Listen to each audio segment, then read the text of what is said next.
Now, from the studios of Into Tomorrow in Miami, this is ITTV. Hello, Into Tomorrow viewers. I'm Dave Graveline. We're back from Mobile World Congress in Barcelona, and I hope that you enjoyed that 3-hour special on all things wireless. If you missed any of it, including last week's video highlights, be sure to check it out at our website at graveline.com. Let's kick things off this week with Chris Graveline and his ever-popular This Week in Tech History. History. Time to climb aboard the Wayback Machine. Way back in 1873, E. Remington and Sons of Ilion, New York, began manufacturing the first practical typewriter. The strong as steel, heavy black clunkers became instant fixtures in offices across the country. It would be another half-century before the electric typewriters made their appearance. In 1877, Emil Berliner, the man behind so many inventions, came up with a little thing called the microphone. It's a good thing too, because the Bell system, run by Alexander Graham Bell, was in desperate need of something to save it from financial ruin and to help the progress of the telephone. So the Bell Labs came up with a compact way to put Mr. Berliner's microphone on a wooden box, along with a crank, an earpiece, a cradle hook for the earpiece, and some wires. The contraption is what we came to know as the telephone. Berliner's invention also paved the way for our next entry. In 1941, FM radio began in the U.S. when station W47NV in Nashville, Tennessee started operations.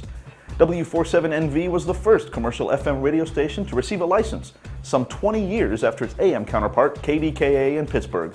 That's our look back at This Week in Tech History. Thanks, Chris. While Into Tomorrow is on many AM radio stations, we're also heard on a bunch of FMs, too. Pretty cool. This ITTV Into Tomorrow TV update is brought to you by Newegg.com.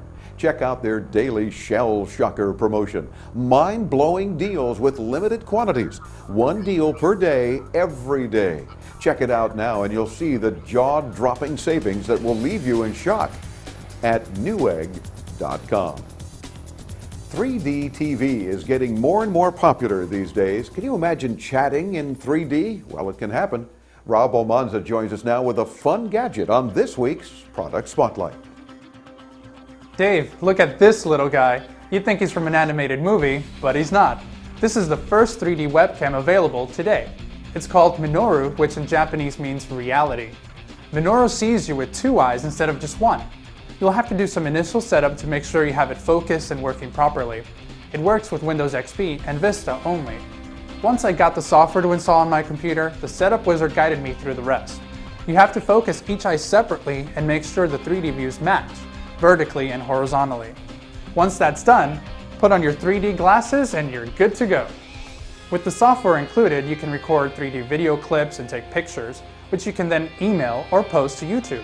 You can also video chat with Minoru on Windows Live Messenger, Skype, and AIM. I wasn't successful with Live Messenger. It was hung up and never connected. If you get it to work, then be sure to pass along the extra 3D glasses so your friends can see you in 3D, which is obviously hard to show you here in this video. In the long run, I wasn't overly impressed with the Minoru. Sure, 3D is where a lot of people think TV and video is headed, but it's still a bit too early. However, it's a better webcam than the one built in on my laptop, and cute. And if you're not thrilled with 3D viewing, then you can change its settings and downgrade it to regular 2D. Minoru 3D is available now and will cost you about $89. Hey Dave, can you see me? Whoa, yes, Rob, in 3D.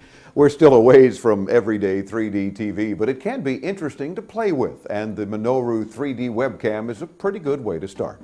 Do you subscribe to our once-a-week tech newsletter?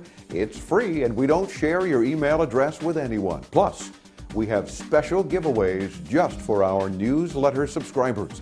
Just enter your email address in the red box on our main page right there at graveline.com. You know, another great way to win prizes is by participating on our weekly 3-hour radio show.